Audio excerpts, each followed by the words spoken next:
You're listening to Thrive, your agency resource, the only podcast of its kind for creative, media, and technology leaders who are ready to dive deeper into consciousness, leadership, and agency growth. I'm your host, Kelly Campbell. This year, Thrive is brought to you by E2M Solutions, a trusted white label partner to hundreds of digital agencies across the globe. Visit e2msolutions.com/thrive today. Welcome back to another episode of Thrive. There's never been a better time to attract your ideal clients by focusing on your unique superpowers. And we talk about this a lot on the show. What makes you different? Your values, your voice are key to attracting and making connections with the clients who are right for you. We talk about ideal clients over and over again. But I really wanted to bring Lisa Bragg onto the show because she really has a lot of expertise in this particular area, and I want to drill it into everyone about how important this is. So, making connections with the clients who are right for you. Today, I welcome Lisa. She's a former agency owner who helps leaders craft savvy and authentic storytelling to promote their work in the world. She's also the author of Bragging Rights, which is a new book that comes out in May. Lisa, thank you so much for joining me on the show today. Thank you so much for having me. I'm looking forward to our conversation. So let's start a little bit with your background in media and what you learned from being an agency owner. Well, actually, I come from agency too, from a different place in that. My first started in career was broadcast journalism. So early to really helping people to do video. So I was a journalist, a broadcaster, videographer for a long time, and then decided, I'll just start an agency without any experience whatsoever. Never had worked in an agency. Started it, put out my shingle as a solo, and then grew it to 20 people. And then, ups and downs with it all the way through, but realized that it's my broadcast journalism really helped me to attract the right fit clients and looking out for my audience. And I think that's what I talk about a lot is the audience. So owned MediaFace, one of Canada's first content companies back in 2007 and grew it. So just really enjoyed the agency experience sometimes. And sometimes I absolutely didn't, but was able to take and realize from that my clients really needed to be seen and heard, and then realized that I also needed to be seen and heard through this. Like we forget about ourselves. We are out there helping amplify our clients, and then we don't amplify ourselves in all of this. So that's a little bit of my journey to where I am today.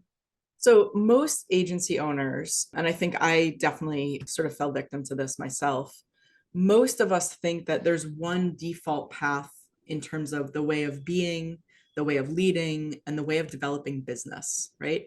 But many of us find out either during that journey or after the fact, maybe after an acquisition, after a sale, after a closing, that there's actually a totally different way. And so talk a little bit about sort of that interesting dynamic where we're kind of taught or we inherently absorb that there is only one way. And then we figure out that we need to be a little bit more authentic.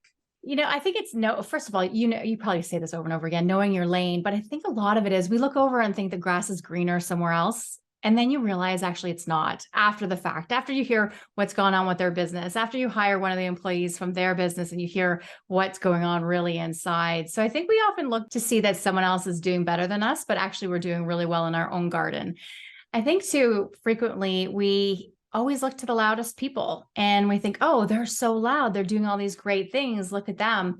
And we're not out there telling people all the awesomeness that we're doing. So I think that's where things fall, that we always go to who's loud and proud about what they're up to and then that's not always the real case, that they're being the loudest about it, but they're showing off, they're tooting their own horn, which is a good thing. And I do talk about that a lot, but we're not. And that's part of the problem. And there's also, we believe and subscribe to that there's often only one model. We're in an industry that is constantly changing and constantly evolving with all the different tools and thinking that we need to do and thinking that somebody else has already laid part of the way. When I was really deeply involved in MediaFace, my content company, we had a challenge all the time doing video because video was often extremely male dominated. And we found that when we went for contracts, there was legacy with those contracts. And so they would be able they had video production that was worth millions of dollars. And when I put down, well, I can do that video for 50,000, 25,000, 100,000, or whatever number it would possibly be, they wouldn't believe that we could do it because they had been so set. Our clients had been so set in the way it had been done in the past. And so I think we have a lot of that to go through, where this is how it was in the past. Why aren't you doing that the same way? And realizing that there's so many advantages to having a different voice at the table or a different understanding of what the scope could be. So, I really had to advocate for my company and saying, no, this is a change and that we can do it. So it's really putting myself out there and saying, here's the change. And I think it's a lot of self-advocacy on behalf of our companies, that we have to be out there and explaining the difference. I found too, with my company, there was a lot of education. Being first to getting people online with their videos was a lot, teaching them before the whole YouTube, as YouTube was coming in, that, this was the way that they could do it. So education, I think, is still part of all of that we do. So it's communicating our value over and over again to our clients, and that different is often good, and that they can trust that. And I think that's where it comes down to, is when you earn their trust, that's when they'll allow you to show the difference, be the difference, and make a difference in their organization. You talked about self-advocacy. I love that word. I use that word often. What is the correlation, or what was the correlation for you in those times when you had to educate and you had to advocate for yourself and say, no, there's a different way when talking to the clients? How much of that did you rely on confidence, like inner strength and all of that? Like how much? Yeah, I guess that's the question. How much did you rely on your own confidence, and were you kind of faking it to make it, or how just talk a little bit about that. I'm curious about it. I think I was afraid sometimes of picking up the phone. It's like I had to psych myself up sometimes to say, I'm going to make that big call that I know could be worth $1 million. Or I know that they're not getting the service that they need to. And so I would write a script saying, here's what I want to talk about, so that I wouldn't be nervous. That's what I did in broadcast journalism. When I would call some people, I would say, here's my script, a few points that I'm going to say to them, and make sure that I hit those points. And then my name and closer, because you forget some of the smallest pieces in the end, like here's who I am and here's how to reach me, and all those things. So picking up the phone, and I had to psych myself up, but I don't talk about it as confidence, because we'll never get to confidence. We just have to have one piece of courage. So that piece of courage to say, who do I need to attract? And then how do I contact them? And then what am I going to say to them? And then contacting them. So all those are steps of courage, instead of saying I have to call this client or I have to call this big corporation, and we psych ourselves out from doing it, because it just seems like it's the whale, instead of just taking a small piece of it and tackling the issue at hand. So I talk about as steps of courage, because whenever we get to confidence then moves down the track to something else. And so we're always, as agency owners, we're always trying something new and always pushing the boundaries. So we never get to that confidence state. And it's also that S curve where we go, it's like, okay, yeah, I know what I'm doing. I know what I'm doing. I'm great. This is good. And then we realize we don't know what we're doing at all. And we fall down into that pit, that roller coaster, that bottom of the curve. And then we slowly start to gain more courage and come back up again. And then we're masters at that. And then we jump again to something else, because something else has been added to our toolkit. And then we go through it again, or we add that next level client that's going to just bring us that much more revenue, or we add in those extra employees that now we're in that, where am I with how many project managers I have and actual tactic workers and all those things. And then the jump again. So we do that all the time. So I talk about being courageous, having that courage to do it, and just taking it one step at a time. It's also, those stakes aren't as high when we put it as a big thing. We'll have to do this big presentation and big this and big that. Often I found clients didn't want the big anything. They just wanted to get to know me and my staff, my team. And when they did, by earning their trust all the way through, we always think about building trust, but what we need to do is earn trust all along. We think about building trust at the last minute, and we build these things. But if you earn trust over time, that also helps to get to where we want to go, and we go further, farther, faster when we earn trust instead of build trust. Yeah, it's an interesting distinction. I often talk about earning trust as making small promises and then meeting them. Yeah, that's a good one. Exactly. Hey, let's take a quick break. Did you know that there's a better way to scale your agency? Whether it's web design, development, e-commerce, content, SEO, or even hosting, E2M is the reliable white label partner you wish you knew about years ago. Personally, I'm proud to partner with E2M because of our alignment in values and ethics. Head over to e2msolutions.com/thrive to learn more. Now, let's get back to the show. So, talk a little bit about how being more authentic leads to magnetizing the right connections, and then those connections then lead to clients. You've kind of touched a little bit upon that, but maybe just expand upon that a little bit more. So the authenticity really at the core of that. Yeah, because we often think we need to be that slick, neighbor next door, the other agency down the road, when actually people want to connect with you. We're humans talking to humans, and we're very much in a human-based business. And so when you're not yourself, your clients can feel it. And you know what? They have Joe down the road anyway. So why would they go to you when Joe's already being Joe? So it's just showing yourself and being your authentic self and showing up in the way that you want to show up in the world that fits the audience too. So what do they need from you? What are your values? And I know you talk about values a lot on the show, but people are more and more, as there's so many more agencies, they're shopping by values. So if you and I align, we're going to do work together, and it's going to go deeper than the work that if we are very surface level, if we find out that we don't like each other, we're not the right fit. But when we go down and say, here's what I offer, here's who I am, then we'll say, okay, we are connected. And that's when relationships last longer. So when your clients leave that one firm and go somewhere else, if we already are connected at a deep way, then that's when you get to go with them to the next thing. And so you have client A and client B now because you've done great work at both places. I have the fortune of often becoming friends with my clients. I can't help it. We are friends. We're doing this work that is challenging. And, we all start off with loving each other, right? When we do this work. And then it's like, oh, as we go down, it's like, oh no, we don't necessarily like each other. And The then honeymoon. the honeymoon. And then we come back out of it. And it's like, okay, it's okay. It's like that wheel. But I find with my clients, we know that relationships are sometimes a little rocky, but we open up that communication really early on and have those conversations. And that's where they know me, they know how to talk to me. I know how to talk to them because we're being authentic right away and showing where we are with things. We know we're on a journey together. And I think that's where clients, especially now, they don't expect you to have all of the answers. I don't know, but I can figure it out. But they expect us to figure it out and figure it out fast. And I think that's a big piece of it, is being authentic, to say it's all a learning journey, because they're going through a learning journey too as they go through this, and things are changing so quickly in this era of going through these eras, fourth and fifth industrial revolutions right now. It's a lot for all of us. Yeah. And so we're that guide, we're helping them through it too. So I think when we show up as our authentic selves and give it to them, as leaders too, when we are showing our teams, this is who I am and this is how I am, it allows them to be authentic too. And I think that's powerful. And knowing that the more in power you are, the more authentic you get to be. So not everyone always gets to be authentic. And so on your client side too, if your client is in a position of power, they might be hiding a little bit of themselves to their corporate side. So you might get to also find them in a different light than what they've been showing their internal team. So I'd be on the lookout for that, because when you see that and you can tap into that, that's magic for you and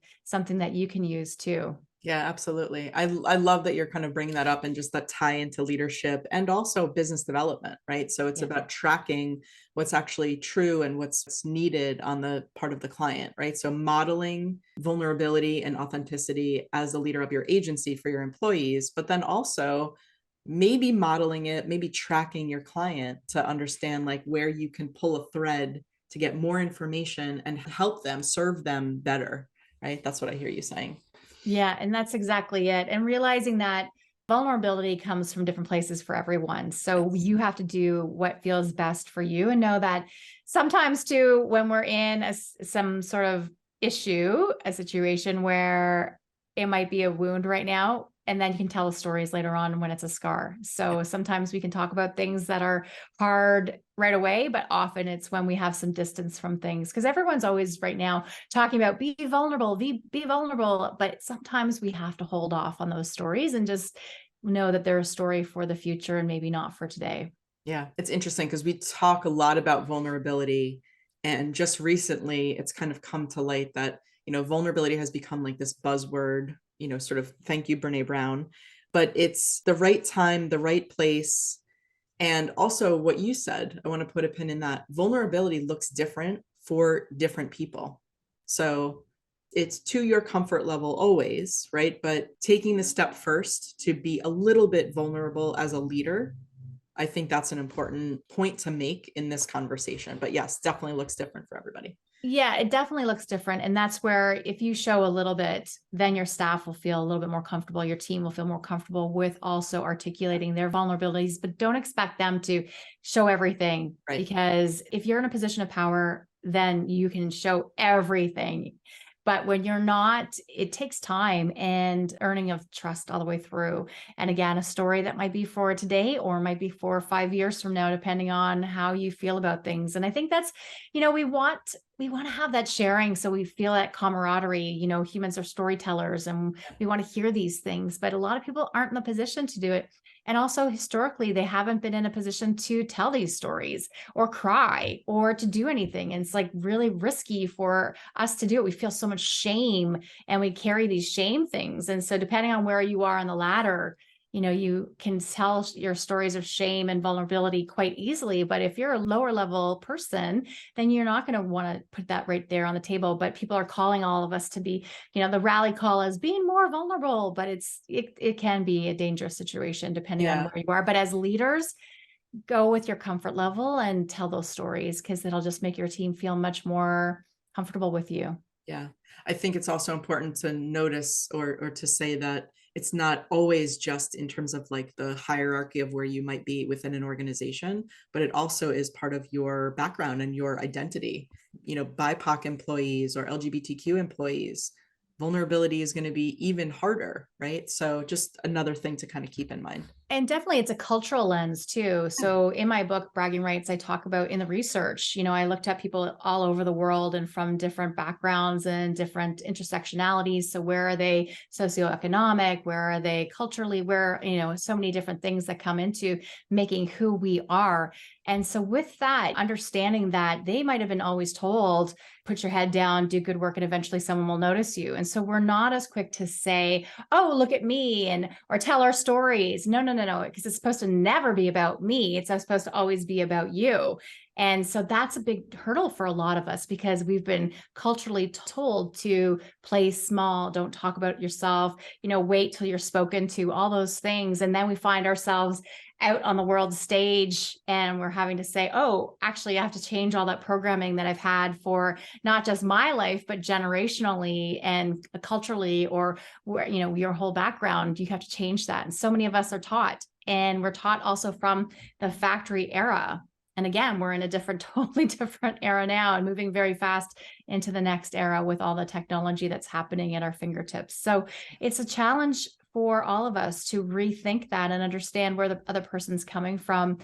A lot of us have the cultural nuance too of, well, what will they think? So if I said something to you and it's like, well, what would she think? Oh my goodness. We hold that as a behavior marker. And it's almost, if you're listening to it, I'm wagging my finger right now at the camera. It's like, what would they think? It's not like, oh, well, would they think? It's a negative. You have to hold yourself, contain yourself because of this influence of thinking. And it's long ingrained. And one of the stories in the book talks about a woman. It was as simple as, what would they think if you cut your hair? So if you start with that, ingraining that as a young person, well, what would they think? And who is this? It's anyone. It's an anonymous thing that we've made that we have to act a certain way. So understanding that is a big piece of helping people to move forward. Well, I'm glad that you touched upon some of the content in the book. I'm very excited for that to come out. That's coming out next month in May. Where are we going to be able to find it? On Amazon? Is there a website? Where can people learn a little bit more about you? Yeah, you can come to my website, lisabragg.com, and there's information on the book there. It's going to be available worldwide in every bookstore, so you can find it at your favorite, and of course on all the big ones too, to make it simple and nice and easy. And I also have something for your listeners if you want some storytelling tools and a little bit of preview of the book. Go to lisabragg.com/listenerlove. I'm sure it'll be available in the links, and there'll be a whole thing that they can collect on and collect that so they can start their storytelling journey. And I know all of them are mostly storytellers as it is, but how do we think about our stories in a different way to really help our audiences connect with us in a deeper way. That's really generous. Thank you so much, Lisa. I really enjoyed our conversation. Oh, thank you so much. I appreciate it. And thank you for joining us. If you liked this episode, please rate the show or subscribe wherever you watch or listen. And a big thank you to the official sponsor of Thrive for this year, E2M Solutions, your white label agency partner. Learn more about their approach, services, and subscription plans at e2msolutions.com/thrive.